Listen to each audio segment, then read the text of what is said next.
Hey guys, it's Dathan with the Net Worth channel again. So today we're gonna make a roast. I'm gonna try to make a good roast, I hope.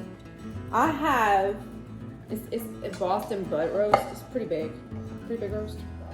I have a yellow onion, which I'm gonna saute all that before I put it in, and some garlic. Put those together because they're really, really good with olive oil. My seasoning that I'm going to use is Geno's Cajun seasoning that you can get here locally in New Roads.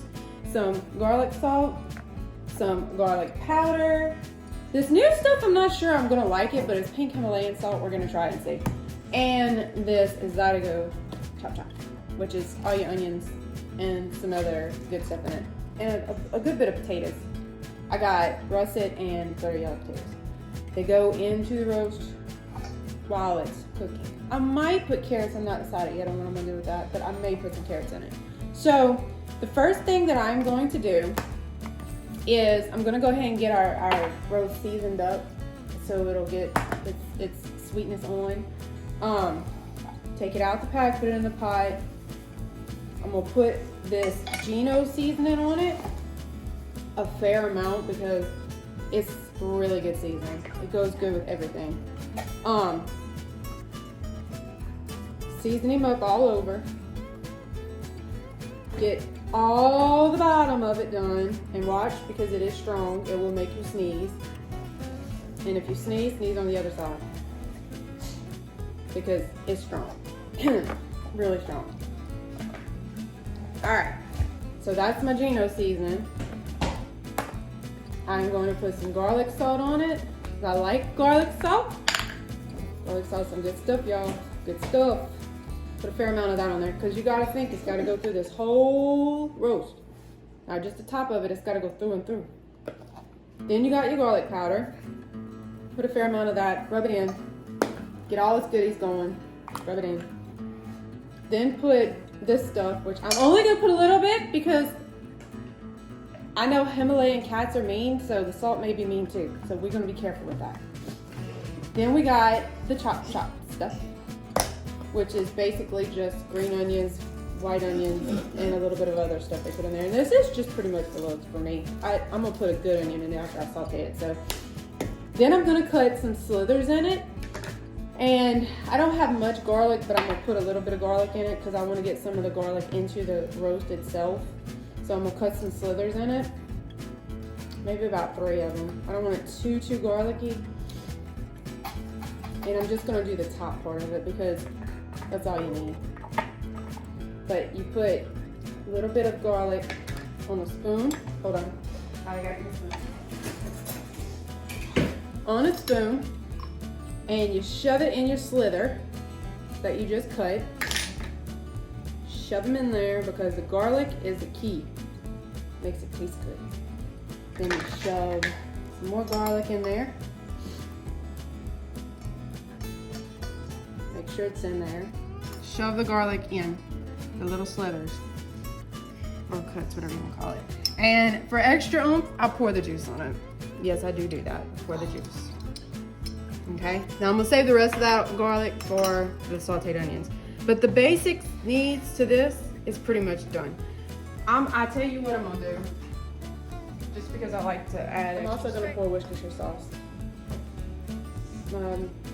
because I like it sometimes. And olive oil.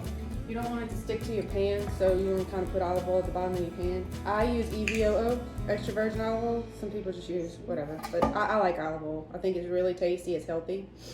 It's good for you. Put it on it, put it in it, whatever you want to do. Olive oil is a key. That and garlic. So that's how you start your roast. And I'm about to cut the potatoes and the onions up, and I'll show you how I dice those up and put them in there. But for right now, we're gonna put it in the oven for 350. It's what time is it? 10:17. So it's probably gonna cook to about 5 o'clock tonight, 5:30 tonight. It's gonna be so good. Anyway, so you put your stove on about 350 because I don't want to kill it. I just want to cook it.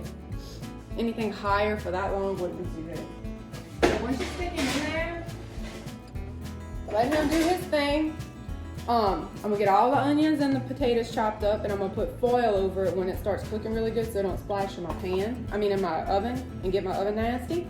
Make sure you wash your hands because it is very nasty. and I'm gonna go ahead and get all this other stuff ready and I'll be right back. Okay, so we're back. I got all the potatoes chopped. I have the roasted potatoes, which are white. If you notice that the golden ones are kind of yellower. They're a little bit more, they're easier to cook. They cook faster too. But you peel it like this to get the skin off for those who don't know how to cook potatoes. And I probably am not as good at this as most people, but as long as you get the skin off, who cares how it looks, right? Peel it off.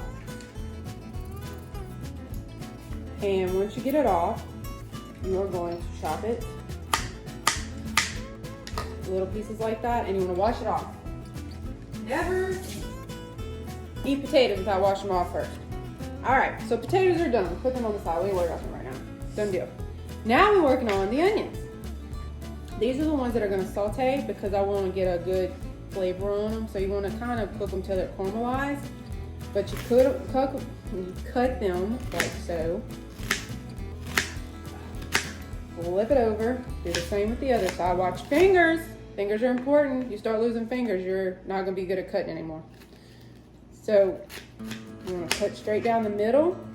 Same thing on the other side. And then you got diced onions. Easy breezy, right? So the next step would be to saute the onions, which we're going to have to go to the skillet to do that. So we're going to pause it for right now because we got to get to the skillet. Okay guys, so now we're at the part where we're going to saute the onions and the garlic to put into our roast. You need to put your olive oil on your skillet. Make sure it's coated pretty good because you don't want your stuff to stick. It'll mess everything up. Put your garlic in there as much as you can get out of these little flimsy jars that never get the whole amount out because they make them so weird. They're still worth it though. There's net worth in garlic, I promise you. Alright, so that jar's in. You can't squeeze no more out of it. Now we're going to saute the onions with the garlic because it tastes so good when it's mixed together, and when you saute it, it browns so pretty. And we're going to do this. I'm only going to use half of it because I don't want to. I'm going to freeze the other half because that's a lot of onion. So we're going to cook it till it sautés. Makes it caramel brown looking. Don't burn it. Sometimes I have a habit of letting it sit till it burns. Coat it good in olive oil so they don't stick. Make sure your fire's on probably between low and medium. Don't mind, the stove is dirty. I can't keep this thing clean for nothing. Oh, and the seasoning that I told you guys about, this Gino seasoning, you might be able to get this online if you look them up, Google them. If not, they also have Tony Chachere's as a substitute. There's also Zatarain's you can get that's a good seasoning. Just, if you can't find it online, try Zatarain's and Tony's because they're about the same thing. Zatarain's, I forget what color container they are, but Tony's is like a little green container. And that's my stove set to 350. But see how it's starting to get pretty? That's what you want. You want it pretty, pretty. Watch it because it splashes.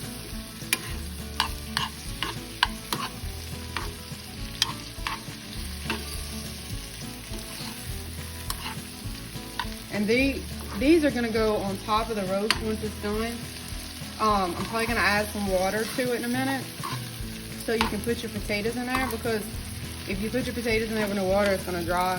It ain't gonna cook right. You have to have water with the roast and the potatoes. But right now, he's just sort of getting ready for himself to get all its flavor and mixed up.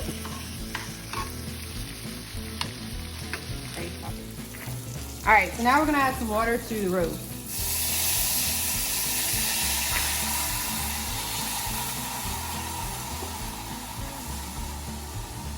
Add about, I think this is 16-ounce cup, so we're gonna add about 2 or 3 of these to it. We need enough for the potatoes. The potatoes gotta soak, so there you go. Freezer. So that should be enough right now. We'll go back and add some more. While I'm at it, those are going. I need my potatoes. Now we're gonna add the potatoes to it. So let me see. I'm just gonna plop them in there. Onions won't be on the bread, right? Mm-hmm. Boy, it's gonna be good. But you see how you got enough water to soak your potatoes in it? That's what you want. You don't want it overdone with water, but you don't want it underdone. And the olive oil kind of cooked the dried onions in there, which is good because that's gonna give it a good flavor too. So you see how you do it? And then I'm gonna put some fall on it once I add these onions to it. Might need to add a little bit more water to it. Try to get them where there's open spots at too. Because these potatoes are gonna suck up a lot of that juice. And they are gonna be good. Okay, our onions and garlic are finally getting to the consistency that we want them. They're kind of starting to brown a little bit. So I'm gonna turn this off because I don't wanna cook them anymore. Now they're just basically flavoring for the roast. We are gonna put them in now with the rest of it. What we're gonna do is put them on top of the roast. Be careful because that's got a lot of water in it. I ended up adding another cup of it to the potatoes, a cup of water just in case. Sprinkle it in there. Try to get it on as much as you can with the olive oil because it's got all the good flavoring on it, okay? And it's hot in there. Ha! All right, so I got him on the roast. I got it on the potatoes. A little on the other side. Now, what we're gonna do at this point is, let's see, I'm going to get my pretty stuff and my parsley, my bay leaves, and my dill. I don't know why I put dill in there. I don't need dill in there. It doesn't do anything for the flavoring, but for some reason, it's pretty. So, I'm gonna sprinkle it with this. Get it a little bit on everything. This is the bay leaves. Bay leaves are good. Good seasoning on bay leaves. All right. Then we got the dill, because that's dill right there. Gotta put it in there. And then we got parsley. And then we're gonna put some aluminum foil on it. About yay big, should be enough to do it. Careful when you slide it in there because you can burn yourself. I do it all the time. You want to get it in there on top of it, and it's basically so it don't splash and so it'll stay in the pot. I mean, it'll stay on the pot and keep the roast cooking. All right, then we close it up and we'll check on it in a little bit. 12:09, and we're gonna do a real quick check on our roast to see where we're at with it. It's steaming up pretty good. Let's see if I can do this without burning myself this time. Oh yeah, now that's pretty. All right, I'll hit you guys back in a few minutes. Stay tuned. All right, guys, it is 2:39, and our roast is hot. It's hot. Oh, it's hot. It's pretty though. Oh yeah, baby. Now that's what you call a pretty roast. The potatoes boiling. Oh yeah, oh yeah, yeah. That's pretty roast. All right, in a little while, about an hour, 2 hours, we'll start cutting it to see how tender it is. Stick through, stay tuned, see what happens. How good this ends up being. I mean, it's falling off the bone. It's gotta be good. All right, that's it. That's the roast. We'll be back in a few minutes. It is now 4:03, and I'm gonna pull it out because look at this. It's falling apart. It is so pretty on the inside. It's gonna be good. It's gonna be good. So I'm gonna go ahead and take it out. But it's 4:03. So it took 10:17 we started to 4:03 for it to cook. It's pretty stuff, y'all. That's how you make a Boston butt roast.